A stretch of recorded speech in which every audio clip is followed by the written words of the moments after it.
Hey Jendi, so art supplies and craft supplies for my kids, their number one thing in that they use all the time are markers. They're just always markers, markers, markers. And it's funny because I always try to get them to use crayons instead, because the markers, they make so much more of a mess and they're constantly, coloring on themselves and that stuff.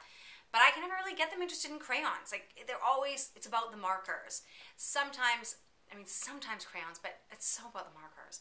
Scissors, of course, yes, they both love scissors. It's also a nice messy thing as you get tiny little snippets of everything all over. Painting, again, they always like the messy stuff. Isn't that always the way it is? So they love to paint. They'd paint probably, all the time if they could.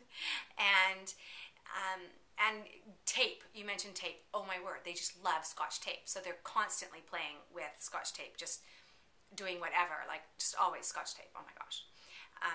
But Julia really loves to wrap presents up. So Christmas time really gets her going on that. But even all through the year, she's constantly like, we got to wrap up this, we got to wrap up that. So she's always wrapping up her toys to unwrap. So a lot of Scotch tape going on there. But oh man, it's amazing how kids love crafts. And I mean, especially perhaps girls even more. Both of mine are girls, and I know that they love crafts and coloring and stuff like that so much more than Jackson ever did. My nephew Jackson, but I don't want to make any gender stereotypes, but it seems to me kids love crafts, and markers are definitely number one around here.